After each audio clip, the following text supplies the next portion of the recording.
I remember it vividly.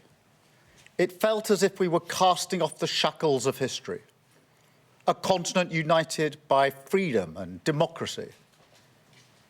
If you told me then that in my lifetime we would see Russian tanks rolling into European cities again, I would not have believed you. Yet here we are, in a world where everything has changed. Because 3 years ago in Ukraine, that is exactly what happened.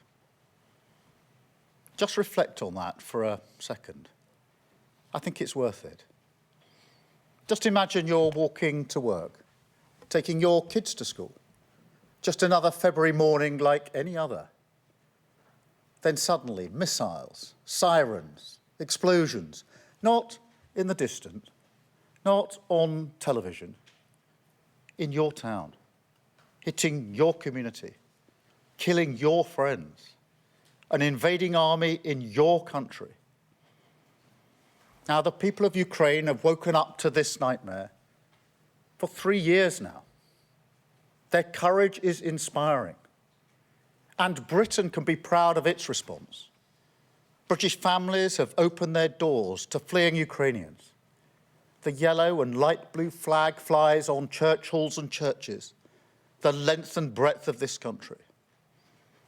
And I will put on record again that I respect the robust response taken by the previous government. I supported it in opposition, and we have built on it in government, taking our support for Ukraine to record levels. But as the nature of that conflict changes, as it has done in recent weeks, it also brings our response into sharper focus. And I believe we must now change our approach to national security so we are ready to meet the challenges of our volatile world. The reason for this is straightforward. Putin's aggression does not stop in Ukraine. Russian spy ships menace our waters. Russian planes enter our airspace. Russian cyber attacks hit our NHS. And just 7 years ago, there was a Russian chemical weapons attack in broad daylight on the streets of Salisbury. We can't hide from this. And I know people have felt the impact of this conflict through rising bills and prices. But unless Ukraine is properly protected from Putin, then Europe will only become more unstable, and that will hurt us even more. Furthermore, the great lesson of our history is that tyrants like Putin only respond to strength. So today I have announced the biggest sustained increase in defence spending since the end of the Cold War. We will keep our manifesto commitment to spend 2.5% of our GDP on defence. But in light of the grave threats that we face, we will bring forward that target so we meet it in 2027. That is an increase of £13.4 billion year on year compared to where we are today. And we will go further.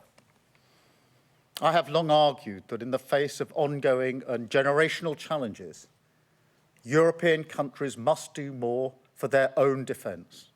That is incontrovertible, a completely reasonable point. It is a generational challenge, of course it is, but one we must now take on. So subject to economic and fiscal conditions, we will also set out a clear ambition for defence spending to rise to 3% of GDP in the next Parliament. Clearly, this is the first and foremost a security imperative. But I also believe that it's a tremendous opportunity. We can use this investment to rebuild Britain's industrial base. The first test of defence policy is always whether it keeps our country safe. But the second should be whether it improves the condition of the British people. Does it help provide the economic security that working people need? because ultimately that is fundamental to national security as well. So mark my words, we will make sure this investment maximises British jobs, British growth, British skills and British innovation.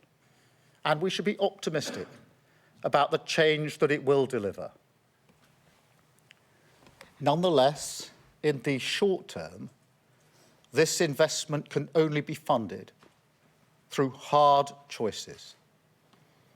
And so today I've decided that we will fund the initial increase in defence spending by cutting our spending on overseas development, moving from 0.5% of GNI to 0.3%. I want to be clear, that is not an announcement that I'm happy to make.